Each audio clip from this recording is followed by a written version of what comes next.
bestie!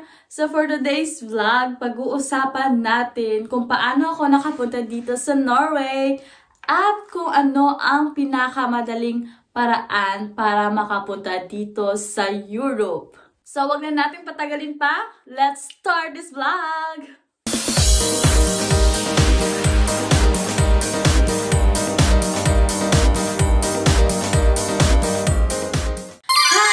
Besties! So for today's vlog again, pag-uusapan natin kung paano ako nakapunta dito sa Norway at kung ano ba ang pinakamadaling paraan para makapunta dito sa Europe. Kasi syempre gusto ko din kayong pumunta at mag-explore dito sa Europe. Paano nga ba ako nakapunta dito sa Norway? Nakapunta ako dito sa Norway through au pair program. At ang au pair program ang pinakamadaling paraan para makapunta ka dito sa Europe. But wait, ano nga ba ang au pair? Ang au pair is a cultural exchange program. Cultural exchange program, it means titira ka sa isang host family kung saan ka man gusto mag-au pair. Kasi ang au pair pwede sa Denmark, Germany, Sweden, Finland, Netherlands.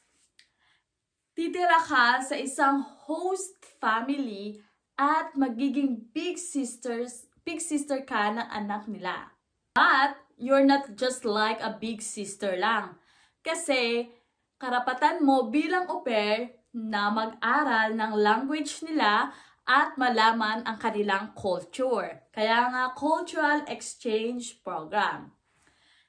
And, pag mag-au pair ka dito sa Europe, libre yung pagkain mo, yung tirahan mo, at may allowance ka. Also, libre din ang pag-aaral mo ng language nila. Kasi may bayad dyan dito. Kaya yung tuition, yung host family mo, yung magbabayad nun. Kaya wala kang babayaran. Ang gagawin mo lang is big sister ka ng mga anak nila at tutulong ka sa gawaing bahay for 5 hours a day. Take note, 5 hours a day. I know, habang nanonood ka ng vlog ko, nagtatanong ka na, paano ba maging au pair? Ano bang requirements para maging au pair? Magkano bang gagastusin para maging au pair? Don't worry, I got you, Bash. Ito ang important requirements para maging au pair ka dito sa Europe. First, 18 to 30 years old. Next, wala kang anak. Single at hindi kasal. So, Bash, yan yung mga dapat tandaan bago ka mag-apply as au pair. So, Besh, ipasok ka sa important requirements para maging au pair, next level ka na. Next is, kailangan mo ng mga basic requirements. Basic lang. Like, passport, live birth, Sinumar, school records like TOR, diploma, grades, or transcript. Or if meron din kayong like mga awards sa school, pwede yan. Kasi ako, nilagay ko din yung lahat sa application ko. The third step is maghahanap ka ng host family.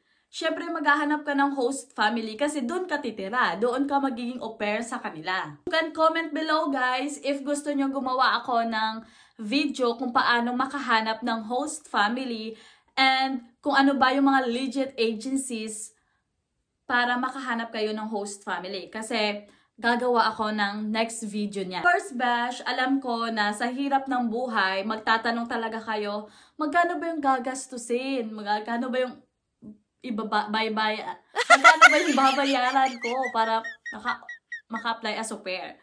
So, this is a good opportunity sa mga gustong mag-au pair kasi ang au pair program ay shoulder yan ng host family mo. Yung gagastusin, shoulder yan ng host family mo. Pagdating sa visa processing, ticket or any like may babayaran kayo sa tax kasi may tax yan sa sa NAIA. Yeah, babayaran yan ng host family mo.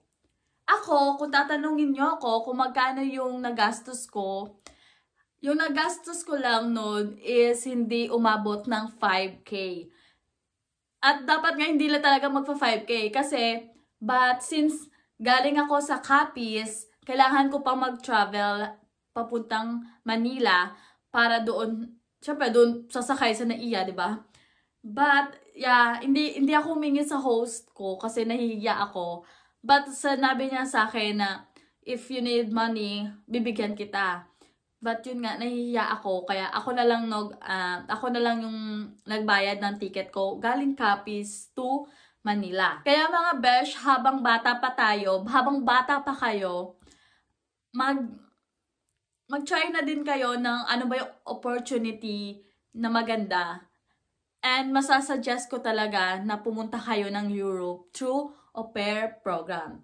Since wala ka ng malaking babayaran, libre pa yung tirahan mo, may allowance ka, makaka-explore ka pa dito sa Europe. Please mga besh, try to go out in your comfort zone.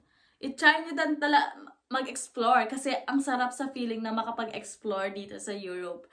And napakalaki ng opportunity na makapasok kayo sa au pair program.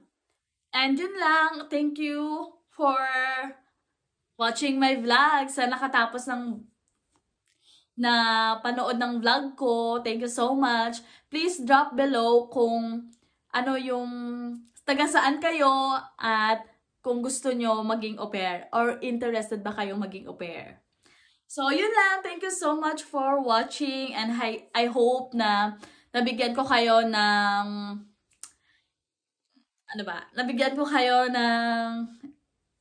na-encourage ko kayo na mag-au pair program. Kasi based sa experience ko talaga, au pair program is the best na makapunta kayo dito sa Europe na wala masyadong malaking gagastusin. Basic lang yung mga requirements. And, yun. See you in Europe. See you in Europe. Bye-bye. Thank you so much for watching. Please don't forget to share, like, and subscribe. Tada!